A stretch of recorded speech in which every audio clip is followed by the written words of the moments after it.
د اسلامي امارت د کورنۍ چارو وزارت خبر ورکړی چې په تېره یوه اونۍ کې په کابل کې د جنایي جرمونو په تړاو 4 تنه نیولي. د یاد وزارت د مسؤلینو په وینا د دغو کسانو دوسیې به له څېړنې وروسته عدلي او قضایي ارګانونو ته وسپارل شي. همداراز د یاد وزارت مسؤلین وایي د جنایي جرمونو کچه راټیټه شوې او دوی په دغې برخه کې تر خپله وسه پورې کار کړی دی. سلامونه، زه حبیب الرحمن صافی یم او تاسو کاوش خپرونه ګورئ. په خپرونه کې راسره د کابل د امنیه قمندانۍ ویاند جنرال مبین میلمه دی. تاسو ته په خپرونه کې ښه راغلاست، وایم ستړي مه شئ. جنرال صاحب که لومړۍ پوښتنه له دې راپیل کړو چې د امنیه قمندانۍ د وروستي فعالیتونو په اړه که یو نظر واچوو چې وروستي فعالیتونه مو څنګه دي او کومې لاسته راوړنې لري؟ بسم الله الرحمن الرحیم. هر څه نه وړاندې صافی صاحب تا ته او د ملي راډیو تلویزیون ټولو کارکوونکو اورېدونکو ته سلامونه احترامات وړاندې کوم. د کابل امنیه قمندانۍ د وخت په تېرېدو باندې د جرمونو په وړاندې یو خو تجربه زیاتیږي، بل هغه پرسونل چې څومره مخکې لازم و په هغه اندازه نه و، بل هغه پرسونل ورځ تر بلې زیاتیږي، بل دغه امنیتي ځواکونه ورځ تر بلې مسلکي کیږي. د کابل ښار یو له ښارونه چې تر ټولو زیات نفوس لري. یعنې دغه پرسونل تر پخوا هم زیات شوی، د تېر حکومت په نسبت هم زیات شوی دی؟ نه، د تېر حکومت په نسبت نه ده زیات شوی، البته هغه کچې ته هم لا نه ده رسېدلی، خو کوشش دا روان ده چې هغه کچې ته ورسیږي تر څو د دغه ښار د امنیتي ننګونو مخه ونیسي. یعنې له پیل نه تر اوسه پورې د کارمندانو کې زیاتوالی راغلی دی؟ زیاتوالی راغلی ده. نو دا په دې وجه باندې له مشکلاتو سره مخ و چې موږ نشو کولی چې د امنیتي ځواکونو لیکو ته هر څوک راولو. مشکلات ستا، ستونزې ستا، خو د هغه باوجود هم الحمدلله د ټولو حوزو د ټولو ولسوالیو ګزمې چک پاینټونه له پخوا لا غښتلي شوي دي. کسان مخکې چې له تلاشۍ سره نابلده وو، د مجرم په پیژندلو کې مشکلات درلوده، د کابل ښار په بلدیات کې دوی مشکلات حتی درلودل. اوس الحمدلله هغه ټولې ستونزې پای ته رسېدلې دي. ډېرې حوزې دي چې ډېرې لاسته راوړنې لري. په تېرو 400 ساعتونو کې موږ یوه جنایي پیښه لرو چې سرقت ده. یو کرولا موټر تښتول شوی و چې بیا هغه تقریبا د 6 ساعتونو په تېرېدو سره بیرته هغه موټر خپل مالک ته وسپارل شو او غل چې چا تښتولی هغه هم ونیول شو، 2 ورسره موبایلونه و. نو دا یوه غټه لاسته راوړنه ده چې په کابل کې په دومره لوی نفوس کې د پولیسو د چټک غبرګون په نتیجه کې د جرمونو کچه راټیټېږي. همداسې د مواد مخدر په رابطه، همداسې نور جنایي جرمونه، اخلاقي فساد چې تقریبا اوج ته رسېدلی و، د هغه په کچې کې ډېر ټیټوالی راغلی. د امنیتي ځواکونه په وخت باندې چې کله هم د کابل ښاریان دوی ته احوال ورکوي، د حوزو مسؤلینو ته، امنیه قمندانۍ ته، امنیت داخلي استخباراتو ته، نو هغوی په وخت اقدام کوي. دغه په وخت اقدام الحمدلله دې سبب شوی د جرمونو کچه راټیټه سي. مخکې به موږ په هفتې کې 200 250 حتی تر 300 پورې پیښې درلودلې، کسان به مو نیول، خو د ورځ په تېرېدو باندې دغه کچه راټیټېږي. تېره هفته 4 تنه و، انشاءالله امیدوار چې راتلونکې هفته کې دغه 50 ته ورسیږي. دغه 4 تنه چې په تېره اونۍ کې نیول شوي دي، په کومو برخو کې دغه کسان نیول شوي دي؟ په کومو جرمونو؟ دوی قتل شته، سرقه، غلا شته. زیاتره کوم خلک دي؟ زیاتره دغه غله دي او دغه نشهیي مواد، شراب او انتقال خوړلې، اخلاقي فساد کې سته، یو څوک تهدید سته، په لوړه کچه باندې تهدید کړی ده. په 8مه حوزه کې تقریبا پرون بله ورځ 2 کسانو ترمنځ په خپل منځي شخړه کې ډزې شوې، 4 کسانو، 2 پکې ډېر زخمیان او 2 کسه سطحي زخمیان، هغه کسان هم ونیول شول. یعنې دا هغه د کورني اختلافات پکې شته، خشونت د کور کې، ورور راجګ سوی، بل ورور یې په چاړه وهلی ده یا یې ډاس پې باندې کړی، یا همداسې په چک پاینټونو کې مسلح کسان موږ نیولي دي. مخکې له دې چې جرم ترسره کړي، اسلحه یې غیر قانوني ګرځوله. په تېرو کې هم راپورونه دا و چې موږ بیا په حوزو کې کتلي دي، هغوی بیکګراونډ مو کتلی د تېر کې هم په غلا او په سرقت او په جرمونو په قتلونو کې لاس درلوده. البته چې کله د دوی دوسیې تکمیل شي نو بیا موږ عدلي او قضایي ارګانونو ته لیږو، هغوی بیا خپله فیصله یې دوی په حق کې. ډېری دغه کسان چې ستاسو توجه ورته ورګرځي، ډېری په کومو جرمونو کې زیاتره اخته دي او په کومو جرمونو لړلي کسان تاسو ډېر زیات نیسئ؟ ډېر خو یا هر هفته له بلې هفتې نه مختلف وي. فرض کړه یوه هفته وي، یوه ورځ وي چې په هغه کې غلا ډېره وي، بله ورځ چې وګورې په هغه کې د کورنۍ تاوتریخوالی لکه په خپل کور کې مشکلات وي خبرې تر حوزې پورې ورسیږي د غصب مسله وي نور حقوق چې په تیر کې یو چا سره ظلم شوی هغه ډېر دوسیې راځي یوه ښځه راځي هغه وایي د ما میړه مړ سوی ده ما ته لیوار حق نه راکوي دغه حقوقي مسایل ډېرې پکې چې کوم موږ پورې تړاو لري د محکمې د حکم مطابق یا د لوی څارنوالۍ د هغه په مطابق موږ هغه اقدام کوو اوس حقوقي مسایل دي اکثر هغه موږ بیرته حقوقو ته راجع کوو نو دغه مشکلات ډېر دي دستګیریان هم په همدغه رابطه باندې کېږي یا غلا شوی ده یا سړی د نشې په حالت کې نیول سوی ده یا یې بل کوم اخلاقي فساد کړی ده یا یې هلکان ساتل یا یې تښتول خو مختلف جرمونه دي یقین دي که داسې جرمونه پکې شته چې زه نسم کولی چې د سکرین په پرده باندې خلکو ته ووایم له پیل نه چې اسلامي امارت د افغانستان واکې په لاس کې واخیستې هغه وخت نه تر اوسه پورې د دغو جرمونو سطحه څومره راټیټه شوې فیصدي څومره راښکته شوې اول چې اسلامي امارت کابل ته راغی مخکې امنیه قمندان مولوي صاحب عبدالله و هغه ویل چې 2-3 هفتې بیخي د جرمونو کچه ونه بیا د وخت په تېرېدو سره دوی لږ بلدیات پیدا کړو بیرته زړور سول او بالاخره نو بیا د حمزه صاحب په راتلو باندې الحمدلله حاجي صاحب حمزه چې دا د کابل امنیه قمندان ډېر جدي ده د پنجشنبې په ورځ هم ټول د حوزو مسؤلین راغوښتي وو همداسې جنایي ریاست د جنایي چې د هغوی هم تېره هفته غونډه درلودله ټول یې راغوښتي وو هغوی ته توضیحات دا ورکول چې د خلکو په وړاندې څنګه غبرګون وکړي څنګه دغه مجرم قانوني چوکاټ ته برابر کړو تهدید یې نه کړو وهلو نه کړو بې ځایه یو څوک ادعا لري هغه راشي د دواړو طرفو خبرې نو دغه غونډې او دغه دوی ته د هدف ته رسېدلو لپاره مختلف پلانونه په کار اچول کېږي بیا خپله قمندان د امني زی په حوزو باندې په ولسوالیو باندې په دې خپله ګرځي ګزمې سره ملتیا ورسره کوي په کوم ځای کې چې مشکل وي هغه مشکل ته ځان رسیدګي کوي یعنې داسې وخت راغلی چې 9 بجې هغه د قمندانۍ له مقام نه روان سوی ده دا نه ګوري چې د ما رسمیات تر کومه وخته پورې د شپه او ورځ د دې خلکو په خدمت کې د همداسې رئیس د دفتر حاجي صاحب ابراهیم مولوي صاحب ابراهیم همدقسې بیداره سړی ده کوشش دا کوو چې کابل یو له هغه ښارونو نه وګرځوو چې د کابل ښاریان ډېر د امن په فضا کې بې له کوم تهدیده بې له کوم مشکله سفر مو کې په کور کې مو وځي او چېرته ښادۍ او غم د خدای لرې لرې که ځي څه مشکل ورته په لاره کې پېښ نه سي په کور کې پېښ نه سي د کورونو د تلاشۍ په رابطه باندې حمزه حاجي صاحب او رئیس د جنایي په دغې برخه کې زیاتره ګنګوسي هم داسې شته چې نو هغوی ته دا اسلامي امارت دغه ځواکونه چې د خلکو کورونه په تلاشي همدا مسله حمزه صاحب ډېره جدي ونیوله امیر د جنایي کامران مولوي صاحب د وزارت داخلې نه چې کوم هیحتان راغلي وو هغوی ټولو دغه منصوبین د امریتونو د حوزو راغوښتي وو هغوی ته دا ویل چې بغیر د حکم د محکمې نه د چا کور ته مه ځئ که چېرته حالات ډېر اضطراري وو یو چېرته تاسو تر اوس د محکمې حکم راخلی مجرم فرار کوي یا یو جرم کوي یا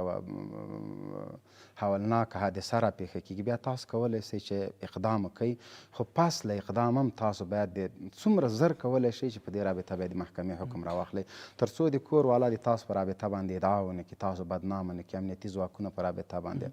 بیا که چېرته هغه هم نه و د محکمې حکم کې مشکل رئیس د ناحیې د جومات امام یو پرنفوسه سپین ږیری هغه سره زر رابطه کوئ چې دغه کور کې دغه مشکل ده نو دا توضیحات ټول ورته څه یو جدي پیګري به انشاءالله کېږي مخکې مو د حوزو یادونه وکړه ځینې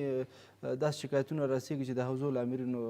خلک د حوزو له امرینو شکایت کوي چې دوی ورسره ناوړه چلند کوي یا خبرو ته غوږ نه باسي دا خبرې تر کومه پورې حقیقت لري 2-3 ځایه داسې یوه پېښه راغله چې یو پکې هغه کې یوه خور وه 2 نور کسانو چې د حوزې له مسؤلینو نه شکایت درلوده زه ورسره لاړلم چې لاړلم د حوزې امیر ته مې مخامخ کېنول بس هغه خبرې چې ما ته کړې وې دلته بیا بل رقم سو د حوزې امیر ورته ویل چې ګوره امنیتي ځواکونه مې در سره لیږلي دي د دې سړي دوکان مې مرلا کړی قضیه مې د حقوقو ته لیږلې نور ته څه کول غواړې دغه مدعي ویل چې نه دا سړی راول او زندان ته یې واچوه هغه ویل دا د ما اختیار نه ده زه یې ولې زندان ته واچوم سړی راغلی د هر وخت درته محکمې ته حاضر ضرورت دی یعنې ځینې وخت خلک بې ځایه شکایتونه کوي د حوزو د مسؤلینو د امیر د جنایانو په باره کې د نورو مسؤلینو په باره کې خو کله چې حقیقت ته ځې بیا هغه شی نه وي. نو زه خلکو ته وایم چې د حوزو له مسؤلینو سره همکاره اوسئ، لږ حوصله وکړئ، کارونه پې باندې زیات دي. که یوه ورځ تاسو ځنډېږئ خیر ده، په دې باندې مه غوسه کېږئ. یو چېرته معمولي که زیاته خبره وسي بس دستي تاسو خو داسې پلانه خبرې کوي. نو زه وایم تر تېر ورځ تر بلې د حوزو حالت په ښه کېدو باندې ده. د حوزې امرین الحمدلله زه چې څومره معلومات لرم د ټولو حوزو باندې ګرځم، پوښتنه ترې کوم، بیا د دوی چې دا څومره راپورونه دي هغه ټول موږ ته راځي. له خلکو سره سلوک ښه ده، خلک ترېنه خوشحال دي. ځینې حوزو کې که لږ مشکلات وي انشاءالله هغه به هم حل سي. هغه هم د مخکې تاسو په خپلو خبرو کې یادوه بعضې حوزو کې جنایي جرمونه دې کچې ته رسېدلي چې ذاتي د حوزو مسؤلین حیران کړي دي.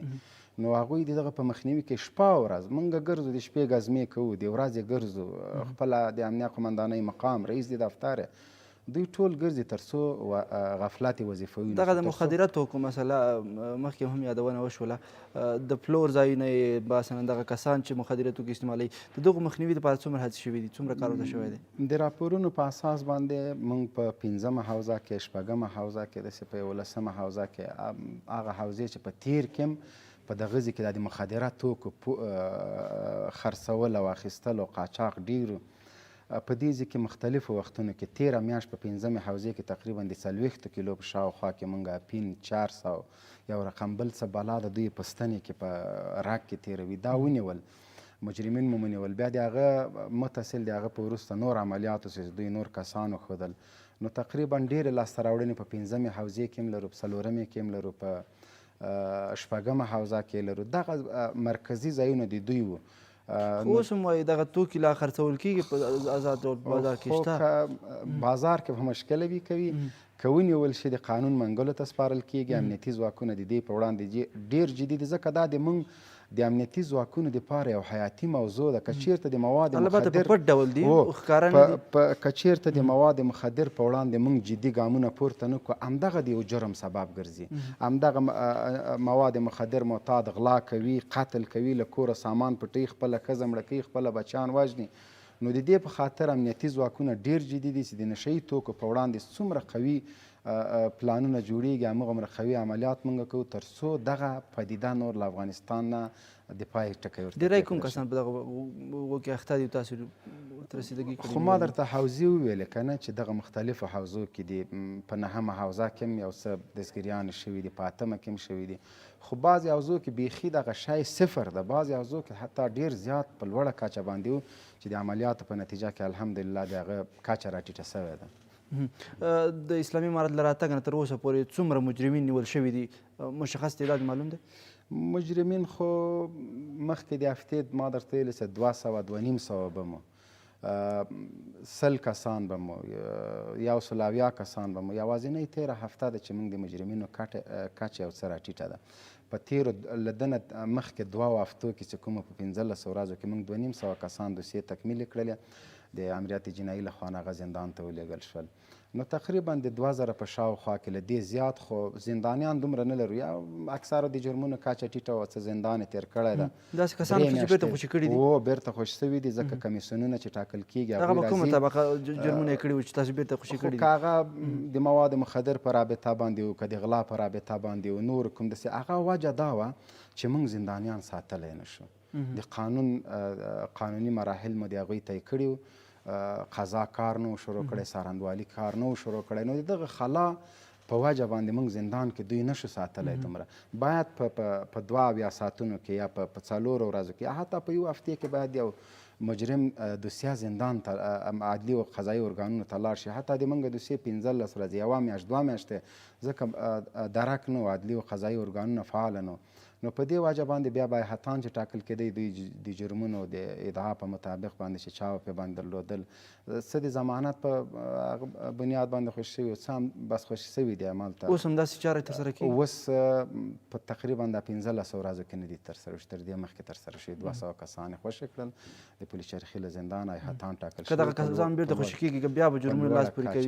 نو چې بیا جرمونه هغه کوي، بیا مقرر مجرم بیا مشکله ده که په اسانۍ باندې هغه شي. خو فکر نه کوم انشاءالله العزیز هلته، ځکه دوی ته علما او دغه بانفوذه خلک هلته زندان ته ورځي، دلته جنایي ته ورته راځي، دوی ته روزانه خبرې کوي، نصیحت ورته کوي. نو فکر نه کوم انشاءالله د افغانستان خلک بادار که خلک دي دوی که وځورول سي سکنجه شي کیدای شي راخوسي او خدای په زړه کې پاتې شي نو ډېر خلک بیرته خوش سوي دي خو تر موږ داسې مقرر مجرم نه لرو چې یا ورته جرم کړی بیا دوباره نیول سوی حتی میندې راځي د کور زنانه یې راځي پلار او ورونه عذر زارۍ کوي په دغه حساب باندې بیا قوي ضمانت موږ ترې نه اخلو خوشي کوو ځینې کسان چې مخکې نیول کېدل داسې ویل کېده چې هغوی به بایومتریک کېدل بیا چې خوشي کېدل بیرته اوس هم دغه چاره ترسره کېږي که نه اوس هم د بایومتریک سیستم د دې په خاطر باندې امنیتي ارګانونه کوي چې د ده سابقه جرمي که چېرته خطرناک مجرم وي بیا په خوشي کولو کې ډېر احتیاط کوو ځکه دا د افغانستان دپاره د دې مظلوم ملت د ځور لامل ګرځي او یو شی د مجرمینو په خوشي کولو کې چې ما درته ویلې دا بعضې حقوقي مسایلو چې موږ بندیان درلودل هغوی د سپین ږیرو د علماو په واسطه باندې یوې روغې ته رسېدلي دي ډېر زندانیان موږ داسې لرو چې یو چا په چا ډېره قوي ادعا درلودله بالاخره روغ یې شوی دا ضرورت دی نه ده پېښ شوی چې نور یې موږ په زندان کې وساتو دغه د موټرو د غلا یادونه مخکې هم تاسو وکړله مخکې خو زیاته وه کچې څومره راټیټه شوې څومره ورته دغه مخې نیول شوې ده تېره هفته کې موږ 4 داسې پیښې درلودې خو تر دغه مخکې داسې ورځ وه چې موږ 6 پیښې هم درلودلې 3 به هم درلودلې په ورځ کې نو د هفتې به تقریبا 20 داسې پیښې کېدلې اوس الحمدلله هغه کچه په دې راټیټه سوې ده چې امنیتي چک پاینټونه مو زیات کړي دي بیا موږ اوس یو افتکار د امنیه قمندانۍ د مقام داسې ایمرجنسي چک پاینټونه دایمي چک پاینټونو نه وروسته چې کله کومه پیښه کېږي موږ په ټولو حوزو کې ایمرجنسي چک پاینټونه راباسو د همدغه دپاره چې یو چا نه موټر وتښتول شو د یو چا موټر غلا شو څومره زر د کابل ښاریان کولی شي د یو جرم په رابطه باندې موږ ته زر راپور راکوي هماغومره به زر موږ د کار میدان ته د ښاریانو یادونه مو وکړله د ښاریانو ملاتړ د سره څومره مهمه بولئ د ښاریانو ملاتړ خو یو خو لومړی باید زه له دوی نه مننه وکړم چې د کابل ښاریان د کابل شریف ولسونه له امنیتي ځواکونو سره دومره همکاري ده چې دغومره د موږ توقع نه وه یعنې که موږ 4 ساعته په تلویزیونو داسې کمپاین هم کړی وای چې د امنیتي ځواکونو سره همکار شیم نتیجې به یې دومره مثبته نه ولې چې د دوی کار په وخت باندې کېږي تلیفوني راپورونه لرو حوزو ته راځي قمندانۍ ته راځي امنیت داخلي استخبارات ته راپور ورکوي نو ډېر ترېنه خوشحاله یو او دغه همکاري د لا زیاته د خلکو همکاري تاسو سره له کومو لارې کېږي لکه پخوا چې وه مثلا 1 سلنه شمېرې د لارې به تاسو ته اړیکه به نیول کېدله د امنیتي ځواکونو سره هغوی بیا د جرم ته رسېدګي کول اوس ورته کومې لارې جوړې کوي اوس د حوزو ده او دغسې یو لمبر هم ورته جوړو لکه مخکې چې 1 سلنونه تر اوسه خو نشته تر اوسه پورې نشته د کابل امنیه قمندانۍ په دغه باندې کار کې چې یو لمبر جوړ کړي تر څو د خلکو مشکلات په وخت باندې واورېدل سي بل ځینې مشکلات موږ د وزارت داخلي د پولیس له راډیو نه اخلو هلته مستقیما خلک کولی شي چې د ما په باره کې د مقام په باره کې د حوزو د مسؤلینو باره کې د هر چا په رابطه باندې شکایت لري خو شکایت باید په ثبوت باندې ادعا باید په ثبوت باندې د پولیس راډیو ته مستقیما ټوله دنیا اوري هیڅ سانسور په دې کې نه کېږي نو له هغه لارې نه هم کولی شي اکثره شکایتونه اوس موږ له همغه لارو نه اخلو له همغه لارو نه یې ترلاسه کوو بیرته همغه د پولیس راډیو مسؤلین موږ سره په رابطه کېږي چې په دغه رابطه کې بیا موږ د ګزار وکیلان او د ملای مامن د مسجدونو دوی هم د سره همکار دي په برخه کې څونه همکاري مهمه ده د سره د وکیلان د ګزار او د بانفوذه خلکو په ټولو حوزو کې په ټول کابل کې ډېر اهمیت لري بل د تلاشۍ په وخت کې د یو مجرم ته چې کله موږ ورځو چې هغه دستګیر کړو د دغه خلکو همکاري موږ سره ډېره لازمه ده د ګزار وکیلانو نه له ملا امامانو نه له بانفوذه خلکو نه مو هیله دا ده چې موږ سره همکاري په دې خاطر وکړي چې د کابل خلک مسؤونه شي دوی په خپله مسؤونه شي داسې ګنګوسي شته چې پخواني نظامیان چې په غلا یا په پټ ډول باندې دوی ترور کېږي بیا د دوی هغه مړی ژوندی بیا بیخي ورک شي پسې نور نادرکه شي دي دغه ګنګوسي تر کومه پورې رښتیا هم د پخواني نظامیانو سره دغسې یو چلند کېږي یوه پیښه شوې ده چې هغوی په خپل منځ کې کوم مشکل درلوده کورنۍ تاوتریخوالی و چې ډزې یې کړې وې یو د پولیسو که د اردو عسکر وژل شوی و چې بیا وزارت داخلي هم توضیحات ورکړه موږ هم تر اوسه پورې داسې ادعا چا ثابته کړې نه ده یو د رسنیو ډنډورې دي یو باید یو جرم ثابت شي اوس که طالب یو څوک وژني نو مړی چیرته ده ولې یې وژني اول خو موږ عفه کړې ده که مو وژلی نو بیا د موږ مخه څوک نشي نیولی خو دا کار کوو نه د افغانستان د راتلونکي دپاره نه کوو د دې خلکو د امنیت د خوندي کولو دپاره موږ شپه او ورځ هڅې کوو ډېر داسې د حوزو مخکیني مسؤلین ما سره په رابطه کې دي دغلته د کابل په ښار کې ګرځي که خارج ته هم تللي دي د پولیسو له چلند د امنیتي ځواکونو له چلند نه ډېر خوشبینه دي ډېر خوشحاله دي ډېر راضي دي البته ستونزې په اول کې وې اوس ستونزې تر ډېره حده پای ته رسېدلې دي که چېرته همدغه خلک چې بخښل شوي دي دویم ځل د کوم جرم مرتکب کېږي طبعا به امنیتي ځواکونه لاس په کار کېږي خو په دې چې دا مخکې په نظام کې و مخکې په امنیت کې و مخکې په نور هیڅ کله څوک حق نه لري چې څوک وځوري یا په هغه رابطه ترې نه پوښتنه وکړي ډېر کسان دي چې مختلفو ځایونو ته یې غوښتي دي دوی له دې ویرې نه چې هلته موږ ته څونه ما سره رابطه کړې ده یا په خپله ورسره تللی یا مې د حوزې مسؤل ته زنګ ولی دا سړی دې غوښتی ده ډارېږي ګوره چې احتیاط ورسره وکړي بیرته چې راغلی دومره خوشحاله دومره خوشبینه چې اوسه پورې موږ سره همکاري کوي ډېره زیاته مننه په وروستۍ پوښتنه داسې مطرح کړو چې د امنیت له برخې نه هېوادوالو ته څومره ډاډ ورکولی شي چې دغه امنیت بالفعل یا په اوسني وخت کې په افغانستان کې څومره دامې شوی څومره ډاډ به خلکو ته ورکړي تاسو زه به د افغانستان د کابل شریف ولس ته چې زما خپله ورونه او خویندې دي د دوی د امنیت د ساتلو دپاره امنیتي ځواکونه هر رقم قربانۍ هر رقم سختیو ته تیار دي تر هغه پورې موږ خپل کوشش کوو چې د کابل د شریفو خلکو امنیت 100% کې تامین کړو او دوی ته یو زیری هم ورکوم چې د فرانسې یو خبري اژانس خبریالان راغلي و هغوی حق حیرانو د کابل د امنیت په رابطه باندې ما سره وګرځېدل شپږمې حوزې ته ما بولي ځان سره